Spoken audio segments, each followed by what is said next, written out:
everyone, and welcome back once again to CareerQ, a place to curate your career. I have received a lot of queries saying that I'm from this background and I want a job in the software department, and I do not have I do not have much coding experience or much coding language, and I want to be placed in this sector, IT sector.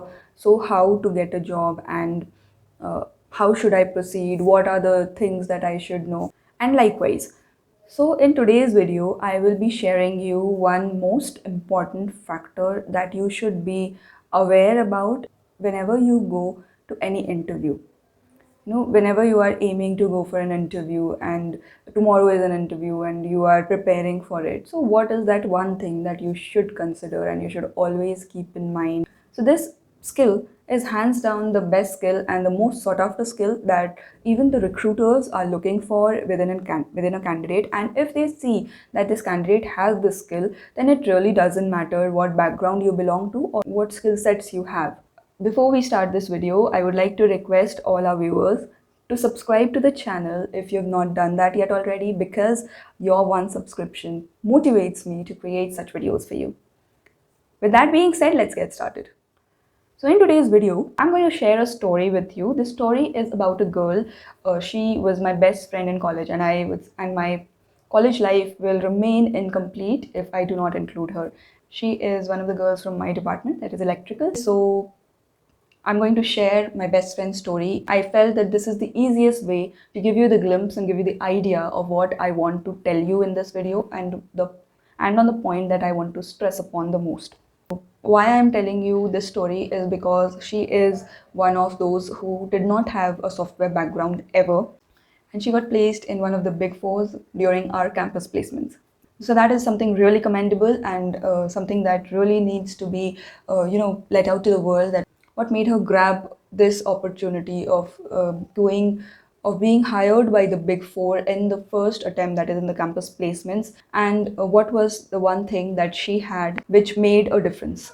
So this friend of mine had always been a CBSE board student, and computer science is not something that is really focused upon in the CBSE board, and till the 10th standard it was just basic computer and basic HTML and whatever. I don't know the courses, and in the 11th and 12th, when they had this computers as their optional subject, in which they actually give you formal education of a language and everything. So at that time she did not opt for computers, she took physical activity or something like that as her optional subject. Okay, so this friend of mine has never had the background of computers. Okay, she has never given a computer she has never given a formal examination of computers, and she has not really studied any language in college. In college also, as I said, she was my classmate. That is, she is an electrical engineer. And in the first year of college, we have this computer as the basic subject, and everyone has to study. And in that, she had to study C. We all had to study the C language. That was in the curriculum. So that was the first time that she studied a computer, a programming language. And soon after, the semester was over and everything was forgotten. So yeah, that's how it was. And then we all continued with our electrical subjects and everything. And then comes the season of placements. So in the 7th semester, this organization came, and I don't think I should be hiding this anymore. She got placed in PwC. So it is one of the big fours, and it was seeking for good software engineers. Although it had allowed to sit uh, four departments from our college, that was computer science, IT, electrical, and mechanical. So these were the four departments that were allowed to sit in the PwC examination that was there. So of course you need to be smart enough and everything that you clear your aptitude round and your English round for that reason. Okay. Now after clearing all those rounds, she when she was at the interview, so in the technical rounds, she also faced a lot of questions that were related to your technical stuff, that is to the software stuff. So as I said, her programming background was very limited and very uh, not that strong. But what was that one thing which made her cross all of those levels and go to the HR round and finally get selected by the Big Four? The one thing was her confidence. Whatever she said it with confidence. So there were questions that she did not know an answer to.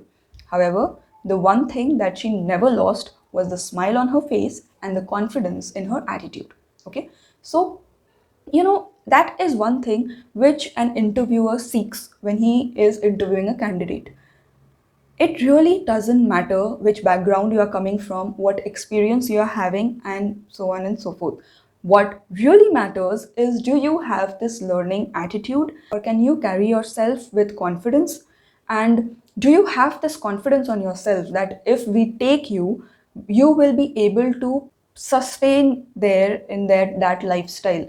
So these are some of the things that the interviewer is looking for. And if he sees 60-70% of your confidence there, you are through. Yes. So, in spite of the fact that you might not have very great technical skills, they can be trained. You can be put into good training under good professionals, and you can be trained for that. Similarly, if you do not have very high grip of English, like you do not have very good communication skills, even that can be taught. But what you need to portray in an interview room before your interviewer is your attitude of learning and your confidence.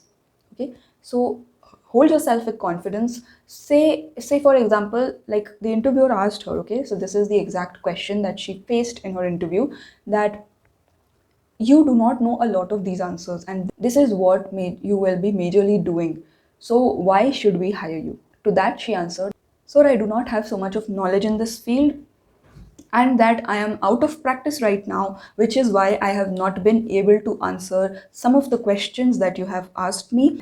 However, I assure you that I am someone who never gives up and who will be able to pick up all of these things if I get the right training and right education. It's just because I was not in this field ever, that is why I have not been able to answer these questions. So, if you give me a chance, I will not prove you wrong.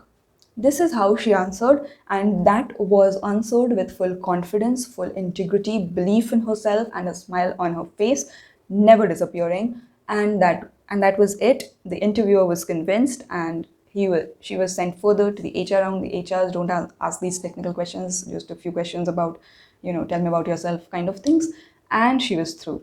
So that is it, guys. Now you know what is the one thing that you need. It is not your technical skills. I mean, of course, you need some of the technical skills or technical knowledge, so that if there is a coding round or if there is something like that, you are able to answer. You cannot be uh, you cannot be a complete zero. Then you won't be able to proceed further.